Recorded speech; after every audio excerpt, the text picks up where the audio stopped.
Previous movie అయితే Krishnamma. So Krishnamma అయితే it's completely different movie. మూవీకి చేంజెస్ అనేది ఎందుకు తీసుకొని వస్తున్నారు? So any reason behind that? ఇప్పుడు నా అంటే ఎక్స్ప్లోర్ చేస్తున్నాను బ్రదర్. అంటే ఇప్పుడు లైక్ ఏది ఆడుతుంది, ఇది చేస్తే ఆడుతుందా, ఇది చేస్తే ఆడుతుంది, ఇది చేస్తే ఆడుతుంది, అన్నీ చేస్తాను. సో నా స్కోప్ ఇది, నా స్పెక్ట్రమ్ ఇది, నేను ఏదైనా చేయగలుగుతాను. చెప్పండి మీకు ఏం కావాలి ఇప్పుడు? సో మీకు ఇది కావాలా, ఓకే ఇందులో చేస్తాను సినిమాలు. ఓకే. సో మేబీ అంటే ఒకటి నాకు నేను ఎలా సపరేట్గా ఉండగలుగుతాను, నేను ఎలా మార్క్ క్రియేట్ చేయగలుగుతాను అన్న దానిపైన నేను ఎక్కువ మేబీ వైడ్ జానరస్ చేస్తే, అరే అన్ని జానరస్ చేస్తున్నాడు, డిఫరెంట్ క్యారెక్టర్, ఒకదానికి సంబంధం లేదు. మొన్న వచ్చిన కృష్ణమ్మ ఈజ్ ఒక విజయవాడలో ఒక లో లైఫ్ క్యారెక్టర్, అంటే గంజాయి అమ్ముకునే ఒక వ్యక్తి. ఇదేమో ఒక బ్యాంక్ ఎంప్లాయీ, కొంచెం గడ్డం తీసేసి జుట్టు కట్ చేసి, ఆస్మాన్ ఫరక్ కదా. అంటే నిజంగా చెప్పాలంటే నేను అన్నీ ట్రై చేస్తున్నాను ఆడియన్స్ కోసం. సో ఇది ఆడుతుంది, ఇది లేకపోతే ఇది వర్కౌట్ అవుతుంది అనగానే మేబీ ఎస్ ఇది మనం ఎంచుకుందాం, ఇది చేద్దాం అని కొంచెం ఫిక్స్ అవుతానేమో. అప్పటి వరకు I want to try. And of course fix అవ్వడం అంటే అలా ఏం ఉండదు, చేస్తూనే ఉంటాను. నాకు ఎందుకంటే నాకు హై ఇచ్చేది అదే. మీకు హై ఇచ్చే స్టోరీస్ ఏ జోన్ ఎక్కువ మీకు హై ఇస్తుందంటారు? నాకు అంటే కామన్ మ్యాన్ స్టోరీస్ అంటే చాలా ఇష్టం. Common man story. Yeah, common man. Umamaheswara ఇది కూడా కామన్ మ్యానే. ఈజ్ అ కామన్ మ్యాన్, ఒక కామన్ బ్యాంకర్ తను. సో అందులో ఒక యాక్షన్ నుండి అలా ఉంటే నాకు చాలా ఇష్టం. అంటే ఒక కామన్ మ్యాన్ ఏదైనా చేయగలడు. ఇప్పుడు ఎన్ని చూస్తాం మనం, ఏదైనా ఒక ఛాలెంజ్ వస్తే ఒక కామన్ మ్యాన్ ఎలా ఎందుకంటే కామన్ మ్యాన్ విన్ అయితే అందరం సెలబ్రేట్ చేసుకుంటాం. మనందరం ఎస్ మనోడు గెలిచాడు అని చెప్పి ఒక కాన్ఫిడెన్స్ వస్తుంది కదా ఆ స్పేస్లో. ఓకే. చిరంజీవి గారి మూవీస్కి మీరైతే ఒక అభిమానిగా కూర్చొని చూసిన సందర్భం నుంచి ఆయనతో పాటు యాక్ట్ చేసిన సందర్భాలు అనేది కూడా వచ్చాయి. సో ఇంత చేంజ్ ఓవర్ అనేది హౌ యూ ఎక్స్పెక్టెడ్? అదే నేను ఆయనకి ఒక ఏకలవ్య శిష్యుడిని, నో డౌట్. ఎంతోమంది ఏకలవ్య శిష్యుల్లో నేను ఒకడిని. ఆయనతో రావడం అనేది అంటే ఇంకా లడ్డు కావాలా, ఇంకో లడ్డు కావాలా అని ఒక 2 లడ్డూలు దొరికాయి. అలా అలా అలా అలా ఆ స్పేస్లో ఉన్నది. So terrific moment. అంటే దాన్ని ఎక్స్ప్లెయిన్ చేసి దాని గొప్పతనాన్ని తక్కువ చేసినట్టు అవుతాను. నా ఆనందానికి అది ఇట్స్ గ్రేట్ ఫీలింగ్. ప్రతిసారి నాకు ఎప్పుడైనా నేను లోలో ఉన్నప్పుడు కూడా ఆ మూమెంట్స్ ఆలోచించుకొని నేను మళ్ళీ ముందరికి వెళ్తూ ఉంటాను. జీబ్రా మూవీకి మ్యూజిక్ డైరెక్టర్గా రవి బసూర్ గారు చేశారు. అవును. అండ్ కేజీఎఫ్కి కానీ, అండ్ ఆయన దగ్గర నుంచి బ్యాక్గ్రౌండ్ మ్యూజిక్ ఎలా వస్తుందో we can expect. And trailer and టీజర్లో కూడా ఎక్స్ట్రీమ్ ఇచ్చారు. అండ్ మెలోడియస్ సాంగ్స్లో కూడా అసలు రవి బసూర్ గారైనా చేసింది అని అనుకునేలాగా తేరీ మేరీ సాంగ్ అనేది కూడా. ఆ తేరీ మేరీ సాంగ్ అయితే ఇప్పుడైతే అందరూ బాగా సర్క్యులేట్ అవుతున్నాయి, రీల్స్ అనేది కూడా బాగా చేస్తూ ఉన్నారు. అవును అది సాంగ్ చాలా బాగా రిసీవ్ చేసుకున్నారు. అండ్ రవి బసూర్ ఆయన కేజీఎఫ్ సలార్లా ఉండదు ఇది అసలు. కంప్లీట్లీ ఒక చాలా కొత్తగా ఆయన మ్యూజిక్ ఇచ్చారు మాకు. అండ్ అఫ్ కోర్స్ అంత పెద్ద సినిమాలు చేసిన ఆయన ఈ సినిమా చేయడం అనేది ఆ కథ నచ్చే చేశాడు. కథ తనకి బేవసంగా నచ్చి, ఓకే ఇదొక జానరా, ఇలాంటిది నా హ్యాట్లో ఒక ఫెదర్ అవ్వాలి అని తను అనుకొని చేసింది. తనకు బాగా నచ్చింది సినిమా, అందుకే చేశారు. అండ్ సాంగ్స్ కూడా చాలా బాగా వర్కౌట్ అవుతాయి. అండ్ సిచ్యువేషనల్ సాంగ్స్ కూడా ఉన్నాయి సినిమాలో, అన్నీ బాగా పేలుతాయి అవి. ఒక్క సాంగ్కి మేమందరం ఇలా ఎగ్జైట్ అయిపోతున్నాం, మిగతాటి కూడా వెయిటింగ్. 100%. అంటే సెట్స్లో ఉన్నప్పుడు యూజువల్గా డైరెక్టర్ ఈశ్వర్ గారు సో సత్య అని పిలిచారంటే ఎవరు పలుకుతారు సార్? మీరు పలుకుతారా, సత్యాన్న పలుకుతారా, సత్యరాజు గారు పలుకుతారా? అంటే అది మాకు కాకుండా ఈశ్వర్గా ఎక్కువ కన్ఫ్యూజన్. ఎందుకంటే మాకు తెలుసు కదా, కావాలని కొన్నిసార్లు నేను సత్య నువ్వు వెళ్ళు, పిలుస్తున్నాడు అని చెప్పి వెళ్ళు అంటే వెళ్ళి, నువ్వు కదా సత్య మీరు అంటే అవును నేను వస్తున్నాను, ఇలా మేము ఆట పట్టిస్తూ ఉండేవాళ్ళం. సత్యరాజ్ గారు ఉన్నప్పుడు కూడా అంతే. అంటే సత్యరాజ్ గారిని సత్య అండు కాబట్టి కొద్దిగా ఈజీ. మా దగ్గరికి వచ్చేటప్పటికి అంటే తన తర్వాత లేటర్ ఆన్ నన్ను బడి అంటాడు. ఇద్దరం బడి అని పిలుచుకున్నాడు. సో బడి అంటే నేను ఒక్కడనే, సత్యాన్ని సార్ అంటాడు. అలా మార్చేసుకున్నాడు అనమాట, కన్ఫ్యూజన్ లేకుండా. ఇంతమంది సత్యాలు ఒకే మూవీలో కనిపించడం చాలా అరుదు, అది ఈ మూవీలోనే జరిగింది అనుకుంటా. అంతే. ఓకే. అండ్ మనం ప్రత్యేకంగా మాట్లాడుకోవాల్సింది సత్య గారి టైమింగ్, కామెడీ టైమింగ్. అవును. సో మీ ఫ్రెండ్గా చేశాడు, అంటే ట్రైలర్లో కూడా మంచి మీ ఇద్దరి మధ్య కెమిస్ట్రీ అనేది కూడా సూపర్ వర్కౌట్ అయినట్టుంది. అవును, చాలా. అంటే ఆయన ఫెంటాస్టిక్ టైమింగ్ ఉన్న వ్యక్తి అండ్ నాకు చాలా మంచి ఫ్రెండ్ అయిపోయారు ఈ సినిమాలో. సినిమాలో మా ఇద్దరిది ఫన్ పార్ట్ అనమాట, మా ముగ్గురిది. ఇన్ఫ్యాక్ట్ ప్రియాతో పాటు మేము ముగ్గురం ఇరుక్కొని బయటకు వచ్చే సంఘటనలన్నీ చాలా ఫన్నీ హ్యూమరస్గా ఉంటాయి. ఎందుకంటే ఒక కామన్ మ్యాన్గా అవన్నీ ఎప్పుడు మనం చూడం, ఒక గ్యాంగ్స్టర్ వరల్డ్ ఎప్పుడు మనం చూడం. సో అదంతా చాలా ఫన్ ఉంటుంది. అండ్ త్రూ అవుట్ ఉంటాడు సినిమా అంతా, నాతో పాటే క్యారెక్టర్ ఉంటుంది. ఇట్స్ నేను సెపరేట్, నేను తను కలిసే ఉంటాం సినిమా అంతా. సో త్రూ అవుట్ మూవీ మొత్తం త్రూ అవుట్ ఉంటుంది. అండ్ యూ కెన్ ఎక్స్పెక్ట్ ఏమి ఉండబోతుందో. అంటే మేము వేరే మూవీస్కి డాట్స్ కనెక్ట్ చేసుకుంటున్నాం అనమాట అజయ్ గారు ఉన్నది మూవీస్లో. ఓకే, అంటే మీరు చేసిన మూవీస్లలో ఈ మూవీ ప్రొడక్షన్ వైజ్ కానీ అండ్ బడ్జెట్ వైజ్ కానీ ఎక్స్ట్రీమ్గా ఉందన్నమాట. సో అది చూసి మీరు కూడా అరే ఏంటిది అని అనుకున్న సందర్భాలు కూడా జరిగాయని చెప్పారు కదా. సో ఆ టైంలో ఎప్పుడైనా భయం వేసింది ఎప్పుడన్నా? స్టార్టింగ్లో కొంచెం కాదు ఓకేనా అంటే ప్రొడ్యూసర్స్ రెడ్డి గారు, ఎస్ఎన్ రెడ్డి గారు, బాలా అండ్ దినేష్ కథను అంత నమ్మారు.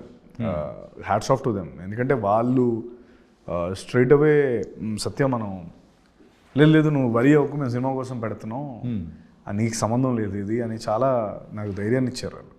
అండ్ ఈరోజు అది వర్కౌట్ అయింది. ఓకే, వాళ్ళు దేనికోసం అయితే నమ్మారో అది వర్కౌట్ అయింది. అంటే కొన్నిసార్లు వరల్డ్ బిల్డింగ్కి వరల్డ్కి డబ్బులు కొంచెం ఎక్కువ అవుతాయి. కొన్నిసార్లు ఆ స్టోరీలో మన బిజినెస్కి అతీతంగా పెట్టవలసిన టైం వస్తుంది. వచ్చినప్పుడల్లా ఆ సినిమాలన్నీ ఆడినాయి కదా. సో ఇది కూడా అలా ఆడుతుందని నమ్మకం. ఓకే, అంటే వాళ్ళందరూ అది నమ్మారు కాబట్టి ఇది ఈ రోజున బయటకు వస్తుంది. అండ్ ఈ మూవీ అయితే పాన్ ఇండియా కాదు, పాన్ వరల్డ్ మూవీ. బ్రెజిలియన్ యాక్టర్స్ని కూడా పెట్టుకున్నారు.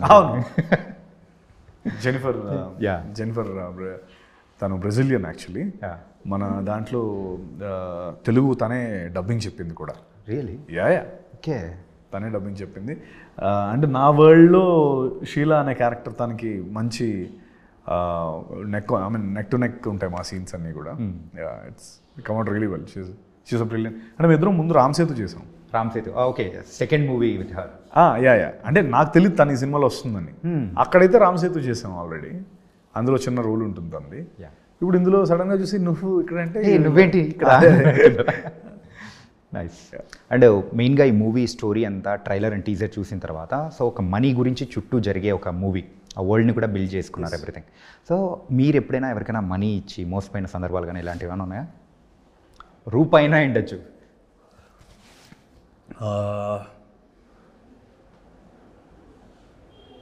ఒక 30-40 ఉంటాయండి. లక్షలు కాదు, అన్ని సంఘటనలు ఉంటాయి అంటున్నాను. అంటే అందరికీ ఉంటాయి, మీకైనా ఉంటాయి కదా. సో నాకు గట్టిగానే తగిలే. ఎట్లా మూవీలోకి వచ్చిన తర్వాత మూవీస్ రాకముందా మొత్తం అన్నీ కలుపుకొని మనం ఇచ్చేటప్పుడు ఇప్పుడు వెనక్కి రాదు ఏంటో మరి. నాకు ఇవ్వాల్సిన కూడా కొన్నిసార్లు రావు. It's common, part and parcel of the game. అంటే ఎప్పుడైనా కానీ మనకు కావాల్సింది ఒక ఫ్యూయల్ ఏదైనా ఉందంటే అది మనీయే. అవును, దేని చుట్టైనా మనం కష్టపడేది కూడా మనీ గురించి. అంతే కదా. డబ్బు అన్నది ఇప్పుడు అది అంటారు కదా, డబ్బు లేని వాడే డబ్బుదేముంది అంటాడని చెప్పి. అంటే డబ్బు అందరికీ ఇష్టమేనండి. డబ్బు ఇష్టం లేని వాడు ఎవడు ఉంటారు. అది బ్లఫ్ మాస్టర్లో లైన్ ఉంటుంది కదా, మనీ ఈజ్ ఆల్వేస్ అల్టిమేట్. ఈ దునియాలో సంతోషాన్ని ఇచ్చిన ప్రతి దాని వెనకాల డబ్బు ఉంటుంది. అంతే కదా. సో అలాగే సో డబ్బు చాలా ఇంపార్టెంట్, మీకైనా నాకైనా. మనం పనిచేసేది దానికోసం. సాటిస్ఫాక్షన్ ఫస్ట్, బట్ దాంతో డబ్బు రాదంటే ఎవడు చేయడు. అంటే మీరు చేసిన కొన్ని మూవీస్లలో కూడా ఏంటంటే కొన్ని లవ్ స్టోరీస్ అనేది కూడా ఉన్నాయి. సో ప్రేక్షకులు అందులో మిమ్మల్ని రిసీవ్ చేసుకోవడం కంటే ఈ టైప్ ఆఫ్ రోల్స్లో మిమ్మల్ని చూడడానికి ఎక్కువ ఇష్టపడుతున్నారని మీకు అనిపించిందా? అనిపిస్తుంది డెఫినెట్లీ. చాలాసార్లు బ్లఫ్ మాస్టర్ లాంటి సినిమా చేయండి, లేకపోతే బ్రోచే లాంటి సినిమాలు చేయండి, నా ఉమామహేశ్వర్ లాంటి సినిమాలు చేయండి అని ఎప్పటికప్పుడు అంటూనే ఉంటారు.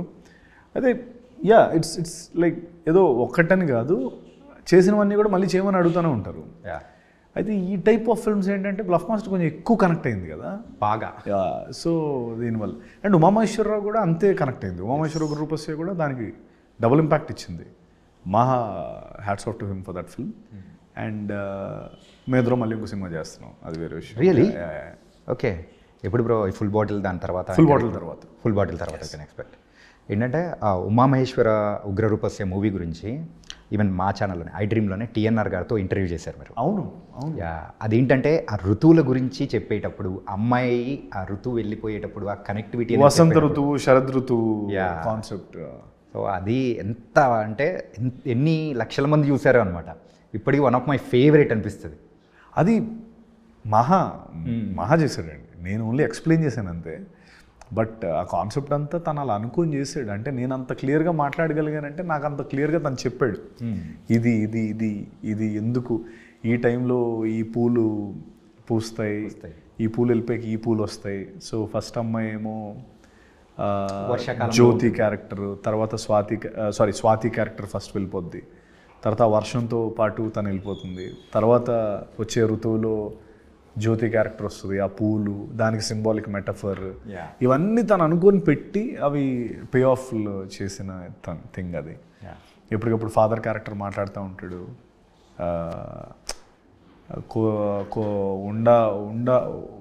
ఉండవలసిన వాళ్ళు కదేంటి వెళ్ళాలని డిసైడ్ అయిన వాళ్ళు వెళ్ళనివ్వకపోతే ఉన్నా వెలితిగానే ఉంటుంది అని, వెళ్ళిపోవాల్సిన వాళ్ళు వెళ్ళకపోతే ఉన్నా వెలితిగానే ఉంటుందని ఒక బ్యూటిఫుల్ వన్ లైనర్స్ ఉంటాయి సినిమాలో. వన్ లైనర్స్ అది క్యాచీ, మనసుకి హత్తుకునేది అనమాట. Very very very catchy. Nice. అంటే జీబ్రా మూవీకి వచ్చేటప్పటికి సత్యరాజ్ గారి క్యారెక్టర్ ఏంటంటే ఇప్పటివరకు మేము కట్టప్పగా చూసాము, మిర్చి డాడ్గా చూసాము, కానీ ఆయనను మాత్రం వెరీ బ్యాడ్ గాయ్గా చూపించబోతున్నారు అన్న. Very very bad guy. ఏంటి కొంపదీసి మీ అందరు డబ్బు తీసుకుని ఆయన వెళ్ళిపోతారా ఏంటి? ఏమో అంటే చూడాలి, అంటే అలా ఏం కాదు కానీ బట్ పెక్యులర్ క్యారెక్టర్ సత్యరాజ్ సార్ది. ఓకే, కుమ్మ అవతలేసాడు ఆయన. అంటే అసలు వెరీ విట్టి క్యారెక్టర్ అది. మీరు సినిమాలో ఫుల్ ఎంజాయ్ చేస్తారు ఆ క్యారెక్టర్ వచ్చినప్పుడు. బాబా తన పేరు. అందుకే కదా ఆ పాస్వర్డ్ దాని గురించి చెప్పేటప్పుడు కూడా పాస్వర్డ్ ఏంటంటే స్టార్ స్టార్ స్టార్ 10 stars ఇదే పాస్వర్డ్. సో మెయిన్గా మూవీ ప్రేక్షకుల్ని ఎంతవరకు ఎగ్జైట్ చేయొచ్చు జీబ్రా? ఎంతవరకు అంటే హిట్ అయ్యేంతవరకు, అంటే కంప్లీట్గా ఎక్సైట్ చేస్తుంది. అంటే ఏ కైండ్ ఆఫ్ ఆడియన్స్ని ఎగ్జైట్ చేస్తుంది అనుకోవచ్చు? అంటే సినిమా ఇష్టం ఉన్న ప్రతి ఆడియన్స్ని చేస్తుంది ఇది. అంటే స్పెసిఫిక్గా టార్గెటెడ్ ఆడియన్స్ అంటూ ఏం లేదు దీనికి. ఎందుకంటే ఇప్పుడు ఇది కమర్షియల్ ఎంటర్టైనర్ ఇది. సో కమర్షియల్ ఎంటర్టైనర్స్ ఇష్టం ఉన్న వాళ్ళందరికీ ఇది ఇష్టపడతారు. ఓకే. అండ్ బ్యాంకింగ్ వరల్డ్ ఉంది, మా ఒక డాన్ వరల్డ్ ఉంది, సత్యరాజ్ గారి వరల్డ్, ఇవన్నీ 3 క్లబ్ అవుతాయి. ఆ టైప్ స్క్రీన్ ప్లే ఎప్పుడు మనం చూడలేదు. చాలా డిఫరెంట్ స్క్రీన్ ప్లే, అంటే వరల్డ్స్ అన్ని కొలైడ్ అవ్వడం. తర్వాత సునీల్ గారు ఉన్నారు, సత్య గారు ఉన్నారు, కామెడీ ఉంది, టెన్షన్ ఉంది, ఎక్సైట్మెంట్, ట్విస్ట్, సర్ప్రైజ్, మ్యూజిక్. అదే మా టీజర్లో వచ్చినట్టు cars, more cars, bikes, aeroplane, you name it, you have everything in the film. Okay, అన్నీ ఒకేసారి చూపించేసిపోతున్నారు అనమాట. కానీ ఎప్పుడైతే ఈ జీబ్రా అనేది ఒకసారి బయటికి వచ్చిన తర్వాత ప్రేక్షకులు ఏంటి జీబ్రా ఏంటి అని చెప్పేసి ఫస్ట్ అలా అటెన్షన్ గ్రాప్ చేసి దెన్ చూసిన తర్వాత అరే సూపర్ రా అని అన్న వాళ్ళు కూడా నాకు చాలామంది ఉన్నారనమాట. నాకైతే ఎప్పుడెప్పుడు మీతో మాట్లాడాలి అనిపించింది. Okay, thank you. Yeah, glad it happened that way. So one more thing, luck favours the brave. Yes. So మీ లైఫ్లో ఎప్పుడైనా అనిపించిందా లక్ ఫేవర్స్ చేసింది? అబ్సల్యూట్లీ. మనందరికీ లక్ చాలా ఇంపార్టెంట్, లక్ ఉండాలి. యా, కానీ లక్ అన్నది ఎప్పుడు కూడా ఆ రిస్క్ తీసుకున్నోడి దగ్గరికే వస్తుంది. నేను ఉద్యోగం మానేశాను సినిమాల కోసం. ఉద్యోగం మానేయాలంటే ఉద్యోగం మానేయాలి ఎప్పుడో, ఓ పాయింట్లో మానేశాను. రిస్క్ తీసుకున్నాను కాబట్టి నాకేవో కొన్ని దానివల్ల వచ్చిన అడ్వాంటేజెస్ ఉన్నాయి. అలాగే నేను చేసిన సినిమా అంటే నేను ఆఫ్ఘనిస్తాన్ వెళ్ళి షూటింగ్ చేశాను. ఓకే. అసలు ఎవరు వెళ్ళరు ఆఫ్ఘనిస్తాన్. సినిమా కోసం వెళ్ళాను, రిస్క్ తీసుకున్నాను. దాని ఫలితం అంటే అఫ్కోర్స్ ఇమీడియట్గా రాలేదు కానీ వస్తుంది. అలాగే అంటే లక్ అనేది అందరికీ కావాలి. బట్ లక్ వచ్చేటప్పుడు అది చూసుకుంటుంది, నేను వీడికి లక్ ఇచ్చేంత అర్హుడా కాదా, అంటే వీడు అసలు చేసాడా లేదా ఏదో ఇంట్లో కూర్చుంటే లక్ జస్ట్ మనం వెళ్ళిపోదాం అన్నట్టు కాకుండా లక్ అన్నది రిస్క్ తీసుకున్నాడు దగ్గరికి వస్తుంది. రిస్క్ తీసుకోవాలి. ఓకే, ఆ లైవ్ ఎగ్జాంపుల్ లైఫ్లో మిగిలేదు రస్కే. Nice bro. తనకైతే ఫైనల్గా మన ప్రేక్షకులకి జీబ్రా గురించి ఏం చెప్తారు అనుకుంటున్నారు? 22 నవంబర్ వస్తుంది. దయచేసి నేను అన్ని చెక్ పాయింట్స్ చాలా పద్ధతిగా చూసుకుంటూ టిక్ పెట్టుకుంటూ వచ్చి చేసిన సినిమా ఇది. ఖచ్చితంగా ఆడుతుందని నమ్మకం ఉంది. మీరందరూ చూసి ఆదరిస్తే, మీరంటే నాకు ఎప్పుడు చాలా రెస్పెక్ట్ అండ్ ఆడియన్స్ అంటే నాకు లైక్ బికాస్ వాళ్ళ సపోర్ట్ ద్వారా నేను ఎంతవరకు వచ్చాను. అంటే వాళ్ళు ఎప్పటికప్పుడు మీ యాక్టింగ్ సూపర్, లేకపోతే మీరు బాగా చేస్తారు, మీ వాయిస్ సూపర్, ఇవన్నీ ఐ లవ్ ఇట్. అవే నా ఇంధనం, అంటే నా ఫ్యూయల్. సో ఈ రోజున ఐ థింక్ మీ అందరి కోసం సినిమా చాలా ఆలోచించి చేశాను, ఖచ్చితంగా ఆడుతుందని నమ్మకం ఉంది. తెలుగు ప్రేక్షకుల్లో ఒక మైండ్లో ఒకటి పడిపోయింది, సత్యదేవ్ గారి నుంచి ఒక మూవీ వస్తుందంటే దట్ వాస్ ఎ కంటెంట్ ఉన్న మూవీ అని వాళ్ళు అంటే ఫిక్స్ అయిపోయారు. సో అలాంటిదే మీ దగ్గర నుంచి వస్తున్నప్పుడు we are very happy and we are waiting for that. Thank you appreciate and all the best bro. Thank you అండి. Thank you.